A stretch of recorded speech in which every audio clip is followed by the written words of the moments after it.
Ok, donc bonjour à tous et à toutes, j'espère que vous allez bien. Aujourd'hui, du coup, on se retrouve pour le tuto numéro 3 déjà, où cette fois-ci, on va voir un petit peu tous les petits outils que le C nous apporte. Donc la dernière fois, on a vu pas mal de choses, on a vu le Hello World, on a vu les différents types qui existaient. Et donc là, on va voir un petit peu dans le cadre du sujet, un petit peu tout ce qui touche aux outils du C. Donc on va voir premièrement les boucles. Alors, on va voir les boucles. Euh, Comment ça marche une boucle? C'est-à-dire qu'en fait, on peut être tenté, on peut être amené à vouloir exécuter plusieurs fois un même bout de code avec très légers changements, on va dire. Et donc, pour ça, on va pas s'amuser à réécrire de façon bête et méchante 5 fois les mêmes choses. C'est pour ça qu'il existe les boucles. Alors, il en existe en fait deux types, les boucles for et les boucles while, et on va les voir de suite ensemble. Pour ça, je pense qu'un truc qui peut être intéressant à voir, c'est par exemple les tableaux. Alors, je ferai une vidéo sur les tableaux, mais on va voir en 2-2 très rapidement ce que c'est qu'un tableau. Admettons, j'ai besoin de stocker 20 valeurs de nombres entiers différents et je n'ai pas envie de créer 20 variables pour ça. Je peux me créer donc un tableau qui contiendra des entiers, donc un int. Je vais l'appeler tab pour tableau. Et en fait, je mets juste des crochets et je dis la taille que je veux que mon tableau fasse. Je mets par exemple 20. Et donc là, j'ai 20 slots qui contiendront chacun des ints. Et si jamais, par exemple, je veux initialiser toutes les valeurs à 0 initialement, je peux faire ça. Et donc, admettons que je veuille pouvoir afficher tous les éléments de mon tableau. Comment faire déjà pour accéder aux différents éléments? Ben, c'est très simple. Pour accéder aux différents éléments, il suffit de mettre le nom du tableau, mettre les crochets et mettre l'indice de l'élément. Attention, les indices, ils commencent à 0. Et donc, l'indice numéro 1, c'est 0 et le dernier indice, c'est 19. D'accord? Donc on ne pourra pas aller jusqu'à 20. 20, c'est la taille du tableau, il y a 20 éléments, et donc des éléments de 0 jusqu'à 19. Et donc si je veux par exemple l'élément numéro 5, je peux mettre que l'élément numéro 5 c'est égal à 12, et que l'élément numéro 13 c'est égal par exemple à 25. Et donc admettons que je veux afficher tout mon tableau. Ok, comment faire? Et bien pour ça je vais faire une boucle for. Alors la boucle for, comment ça marche? Donc j'écris for, évidemment, et il va y avoir différentes choses qui vont devoir être mises dans ces parenthèses-là. Ok? Donc déjà, il faut définir la variable d'itération qui sera utilisée.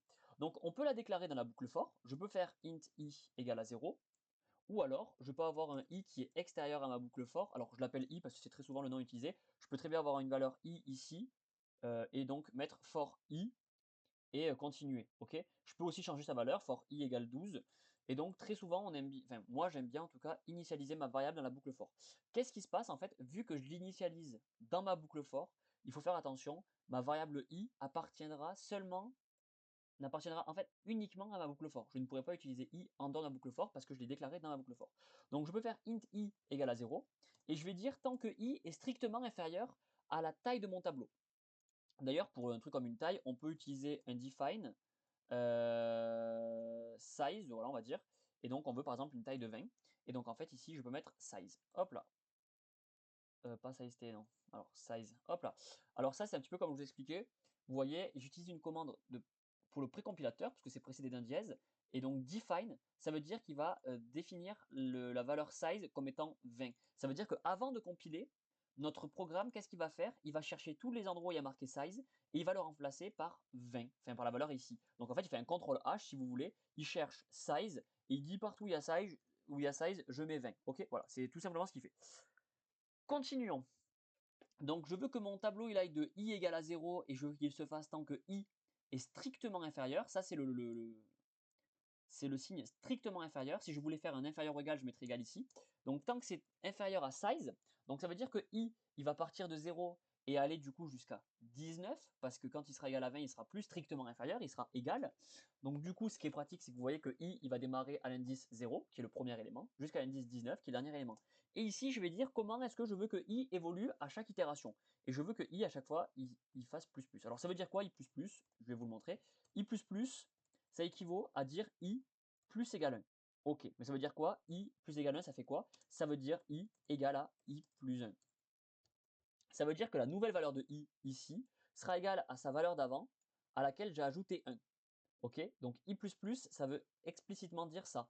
Et en fait, i plus égale 1, c'est lorsque vous voulez faire i égale i plus quelque chose. Et donc ici, vu que j'ai mis 1, ça sera i égale à i plus 1. Mais je peux très bien faire i plus égale 12, et ça voudra dire i égale i plus 12. Ok, ça marche avec plus égal, mais ça marche aussi avec le fois égal. i fois égale 1, ça aurait fait i égale i fois 1. Ok? Et donc, tout ce que je veux qui se passe dans la boucle for va être compris entre ces accolades. D'accord? Et donc, du coup, par exemple, ici, j'ai envie d'afficher les différents éléments du tableau. Donc, je vais dire que le tableau à l'indice i, donc i c'est un entier %d, est égal à une valeur qui est %d. Et je vais mettre un backslash n. Et donc ici, là, l'indice à chaque fois, ce sera i, donc je vais mettre i, et la valeur que je veux afficher, c'est le tableau à l'indice i. Et voilà.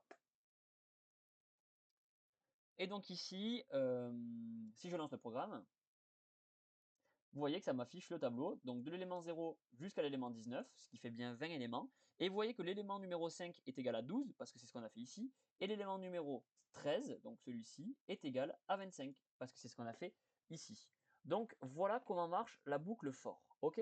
Donc la boucle for, en fait, elle est très pratique à utiliser lorsque l'on sait combien de tours de boucle on veut faire. Ici, on sait qu'on va en faire un nombre qui est 20. Ok? Donc ça, c'est très pratique. Il y a une autre boucle que je vais vous présenter, qui est la boucle while. La boucle while, donc while ça veut dire tant que, elle est utilisée en fait et elle se réalise tant que la condition que l'on met entre les parenthèses est réalisée. D'accord? Et donc c'est très pratique lorsqu'on ne sait pas jusqu'à où, combien de tours de boucle on va faire à l'avance. Par exemple, on peut essayer de s'amuser, alors j'ai pas trop d'idées, à calculer le nombre, enfin pas le nombre d'or, mais la suite de Fibonacci. Alors la suite de Fibonacci est égale à, donc i égale à 0, enfin pas i, mais int n1 égale à 0, on va dire int n2 est égal à 0. Et donc on va mettre un résultat, int result, on va mettre result égale à 0. Et je vais dire tant que result est inférieur à 10 000. Ok? Donc voilà, tant que le résultat est inférieur à 10 000, strictement, on peut dire que result est égal. Alors la suite de Fibonacci, il faut que je réfléchisse à ce que c'était déjà avant. Alors, donc déjà je vais afficher le résultat. Printf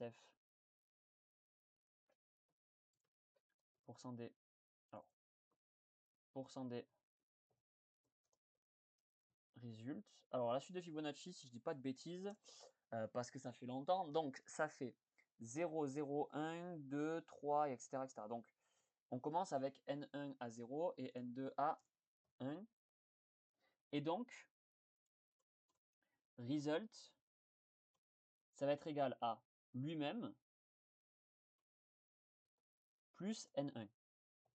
Ok? Et n1 va être égal à n2. Et, et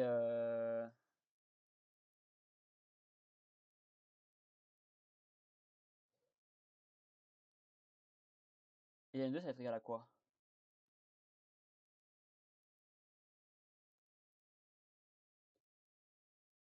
Ça va être égal à result? Je suis pas sûr. Parce que là, faisons le test mentalement. Result, ça fait 0 plus 0. Donc ça fait 0. Ça fera 1. Ça fera 0. Donc ensuite, ça fera 0 plus 1, 1. Donc ça sera 1. Bon, on peut lancer le code pour voir.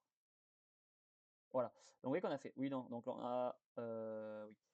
0, 0, 1, 1, 2, 3, 5, 8, 13, 21, 34. Alors, bon, tout ça, ça a l'air bon. Juste, est-ce que. Alors, je suis pas sûr, il faut que je teste. Ça fait 0, 0, 1, 2.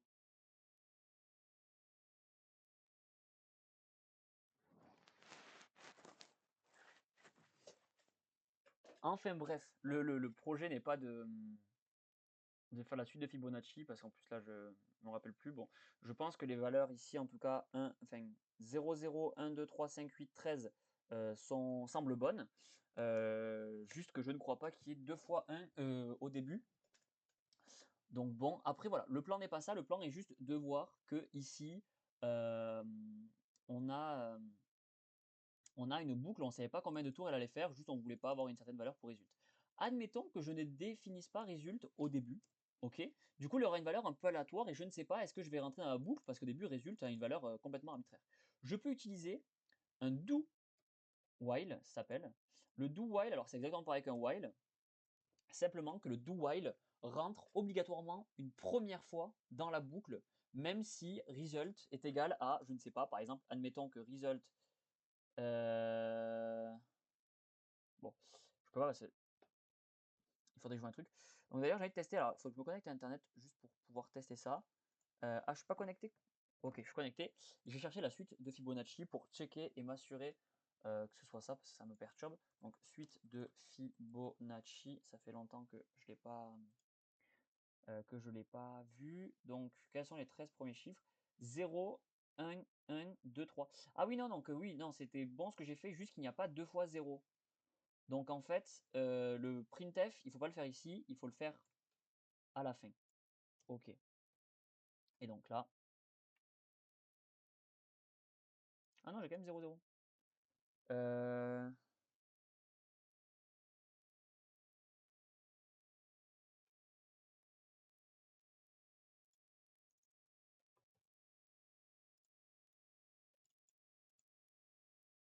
Peut-être parce que j'ai pas besoin de N2 en fait.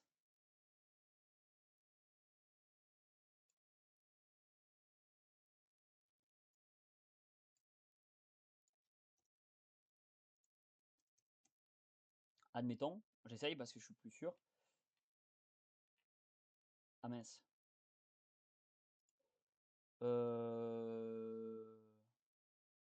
Oui, et résulte à une valeur complètement folle. Donc ici 1 et ici 0. Il faut initialiser. Vous voyez, la boucle ne s'arrêtait pas parce que oui, ça peut être dangereux, du coup la boucle ne s'arrêtait pas. 0, 1, 2, 4, 8, 16. Bon, j'ai fait n'importe quoi, il me fallait N2 en fait, effectivement. J'avais bien fait de le laisser au début. Juste qu'on a trop de 0 au début. Donc voilà, voilà. Mais c'est pas grave. Bon, du coup, on va continuer un petit peu tout ça. Donc, on a vu le while et le do while et la boucle for. Donc, voilà, très important, hein, ces différents outils qui sont énormément utilisés. On a vu aussi un petit peu la notion de condition. Donc, on a plusieurs types de conditions. On a donc les différents opérateurs logiques. Opérateurs logiques, on va le mettre comme ça. Donc, les opérateurs logiques. Alors, je vous laisse aller voir aussi euh, sur internet de votre côté, hein. Mais du coup, on a le égal. Donc ça, c'est strictement égal comme opérateur. Ok. On a le celui-là qui est différent, différent de. On a aussi le inférieur, strictement inférieur. On a le strictement supérieur. On a le inférieur ou égal. On a le supérieur ou égal. On a quoi d'autre encore? On a différents opérateurs logiques qui est le et logique, le ou logique, le et logique bit à bit, le ou logique bit à bit. On a le non logique bit à bit. Avant de passer ici, on a le différent, on a le non logique ici, c'est-à-dire que si ma variable vaut 0, ça fera 1, si elle vaut 1, alors que ça c'est pour bit à bit, c'est-à-dire que si mon nombre c'est 8, ben 8 c'est 1, 0, 0, 0, et du coup, ben, si on fait ça devant, ça me fera 0, 0, 0, 1. Donc admettons, on va faire un test ensemble pour vous le montrer, hein. Admettons que j'ai le nombre 5, ok? Le nombre 5, donc int valeur qui est égale à 5, ok? Ben en fait, 5 en base 10, donc on a 5 en base 10, ça donne 1, donc 4, 2, 1. Ça donne ça, ok? On va mettre, pour être sur 4 bits, on va mettre ça. En base 2, ça donne ça, ok? Donc si jamais je m'amuse à faire un non sur 5, ça va être égal à finalement à 1, 0, 1, 0 en base 2, ce qui est en fait égal à donc 8, 9, 10. Mais le problème, c'est qu'on n'est pas codé. Alors, ça risque d'être OK. C'est intéressant à voir parce que j'avoue, je ne sais pas ce que ça va faire. C'est parti. On va faire un printf en %d de attention de val. On va voir ce que ça donne. Moins 6. Ok, d'accord. Bon, c'est pas facile. Enfin, c'est pas facile. C'est vrai que c'est un peu bizarre de voir ça comme ça. Alors du coup, ce que je vous propose de faire plutôt, c'est de faire un 0x pour dire qu'on est en binaire, ouais. Ah non, 0x en décimale. Binaire, c'est 0b. Ah bah oui, du coup, pas de 2. Donc 1, 0, 0, 1. Ok. Alors, et du coup, j'ai envie de voir ce que ça donne avec val. Ça va afficher normalement la valeur. Donc 1, 0, 0, 1, ça fait 8 plus 1, ça fait 9, effectivement. Si je mets maintenant un nom logique bit à bit, ça va me faire 0, 1, 1, 0. Et donc 1, 1, ça fait 1, 2, 4, ça fait 6 normalement, s'il n'y a pas d'erreur. On essaye. Et ouais, parce que je sais pas sur combien c'est codé. Je sais pas sur combien de bits c'est codé, mais ça me fait moins 10 parce que c'est pas de l'unsigned. Hmm. Et puis pour plein d'autres raisons en fait. Enfin bref, tout ça quand même hein, pour dire que ça c'est le non logique bit à bit. Donc vous l'utiliserez pas forcément beaucoup sur du code sur ordinateur. Par contre, si vous codez sur microcontrôleur ou quoi et que vous voulez appliquer des masques, ce sera utilisé ça aussi, ça aussi. Mais si vous n'êtes pas sûr vous ne contrôlez pas des registres, vous allez globalement beaucoup plus utiliser ça. Ok. Et je crois que j'ai à peu près fait tous les opérateurs logiques. J'ai peur d'en oublier, mais bon. Donc voilà ce qu'on a. Et donc du coup, en fait, avec ces opérateurs logiques là, on peut vérifier des conditions, et notamment utiliser des if. Et en fait, le if, il s'exécute. Parce que si jamais je fais, par exemple, 4 égale 5, ok, mais en fait, ce qui se passe, c'est que je ne fais pas 4 égale 5. Par exemple, si je vous fais un printf de %d, de quoi? De 4 égale 5, vous allez voir ce qu'il va m'afficher. Il va m'afficher 0. Il m'affiche 0 parce que 4 n'est pas égal à 5. Donc, vu que c'est pas bon, ça m'affiche 0. Si je mets 4 égale 4, ça m'affiche 1 parce que 4 est bel et bien égal à 4. Donc, en fait, un opérateur logique, si vous voulez, c'est une espèce de fonction qui retourne 0 ou 1 en fonction de est-ce que la condition que vous avez rentrée est vraie ou pas. Et donc, du coup, un if, il s'exécute si il a un 1 comme résultat et il ne s'exécutera pas s'il a un 0. Donc, le if, ça s'exécute comment? Donc, if, par exemple, if 4 égale 4. Ok, bon ben là on est sûr d'y rentrer parce que 4 sera toujours égal à 4, ok. Les trucs qui vont s'exécuter, c'est tout ce qui est en dessous des accolades. Et si vous voulez, vous pouvez mettre un else en bas, et le else s'exécutera si le if n'est pas réalisé. Et si par contre vous voulez faire un else if, vous pouvez. Else if, ça veut dire que si jamais ça ce n'est pas vrai, dans ce cas-là, ce bloc-là va s'exécuter si la condition ici est réalisée. Par exemple, si 6 égale 3. Voilà, c'est pas vrai. Mais voilà ce que je veux dire. Donc voilà comment marchent les if. Est-ce que j'oublie des choses? Donc les if, les while, les for, les do while. Et du coup, il va peut-être y avoir besoin. Donc, on va mettre. Je vais vous écrire ici aussi. On va aussi avoir le switch. Alors le switch, je vais vous le montrer en 2-2. Donc on va se faire une variable. On va se faire par exemple une variable char qui est un caractère c qui va être égal par exemple au caractère b. Ok, comme ça. Et donc du coup, on peut faire switch. Ok. Le switch, ça s'écrit comme ça. Je mets le caractère enfin pas le caractère. Je mets la chose que je veux étudier. Donc ici, je vais étudier c. Et en fait, ici, je vais pouvoir utiliser plein de cas très précis que je veux étudier. Alors le switch, en vrai, c'est assez peu utilisé, ça va dépendre des occasions que vous avez d'utiliser le switch. Enfin, ça peut être utilisé, mais bon. Et en fait, on étudie les cas un à un. Par exemple, est-ce que C est égal à P? Ok. Et après, je mets un break. Est-ce que C est égal à O? Et là, je mets un break. Ou est-ce que C est égal à B? Ce qui est le cas du coup ici. Et après, je mets un break. Et si jamais C est égal ni à P, ni à C, ni à O, je mets un default qui va s'exécuter si aucun des cas d'avant n'est respecté. Et voilà. Et donc, du coup, en fait, ici, je peux faire des actions. Donc, ici, par exemple, je peux faire un printf, le caractère et C, et P. Vous voyez? Voilà, je peux afficher un truc en particulier. Bon, là, l'exemple que je vous montre, évidemment, est nul. Hein. Faut pas, ça sert à rien du tout parce que, bon. Et du coup, ici, ce serait le caractère est O. Et ici, le caractère est B. Mince. Et ici, je peux afficher printf, le caractère est inconnu. Bon, c'est pas le cas, mais bon, voilà. Hop. Et donc là, si je lance, ça va m'afficher que le caractère est B. Ok. Par contre, si jamais je mets le caractère S, qui est inconnu au bataillon du switch, le caractère est inconnu. Donc voilà à quoi sert le switch. Il sert à vérifier certains cas précis. Et ce qui est intéressant avec le switch par rapport au if, alors c'est très léger, hein, ça va dépendre en fait des envies de chacun. Parce qu'en fait, si vous avez besoin de vérifier plusieurs cas, vous pourriez très bien faire un if pour chaque cas que vous voulez vérifier. Mais le switch, des fois, il peut être un peu plus propre à voir, à lire, plus facile. Et le switch est un poil plus rapide, contrairement à un if, parce que le switch en fait va réussir à vérifier toutes les conditions en parallèle, je crois. Là où le if, évidemment, ça va être du séquentiel, il va devoir vérifier le premier if, si c'est pas le cas, il va vérifier le deuxième, etc. etc. Du coup, voilà. Donc on a vu tous les petits trucs ensemble. Alors on va les voir, je vais les écrire ici. Les différents, alors je sais pas comment ça s'appelle. Donc on a, alors c'est pas les opérateurs, c'est les outils du C, hein. Les outils du C. Du C.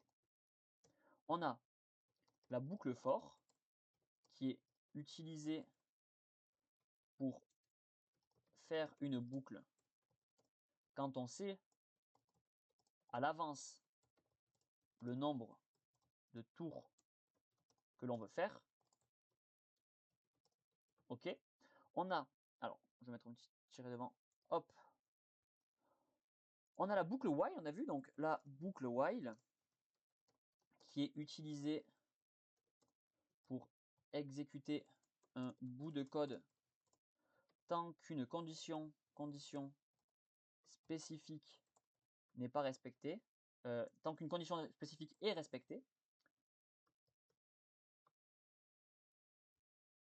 Entre parenthèses, on ne sait pas combien de tours on va faire, on ne sait pas initialement le nombre, ah punaise, excusez-moi, le nombre de tours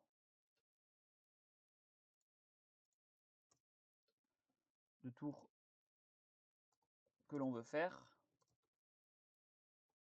On a le do while. Ah là là.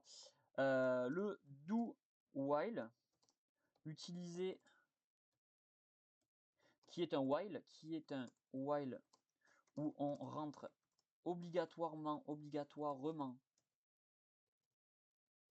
au moins une fois dans la boucle. On a le switch, on a le if qui permet de vérifier une condition. Et on a le switch. Le switch permet de vérifier plusieurs cas, des cas précis en même temps. Ouais, même si c'est un peu bizarre, voilà. Bref, donc ça c'est tous les opérateurs, enfin, tous les outils qu'on a avec le C, à plus ou moins, on verra plus de choses dans le futur. Mais donc c'est pas trop mal. Donc on a fait pas mal de choses. Vous avez des commentaires ici un petit peu de tout ce qu'on a vu. Donc là on a vu voilà sur les chaînes de caractères ou les caractères. Ça c'est les types de variables qui existent. Ça c'est les différents opérateurs logiques. Et donc voilà les outils. Donc boucle for, boucle while, do while, switch et le if. J'espère ne rien oublier. Je suis pas sûr. Mais bon, donc je vais arrêter la vidéo ici, je pense qu'on aura vu quelques petits trucs plutôt pratiques. N'hésitez pas à mettre un commentaire si vous avez des questions, je me ferai un plaisir d'y répondre et je vais vous laisser ici.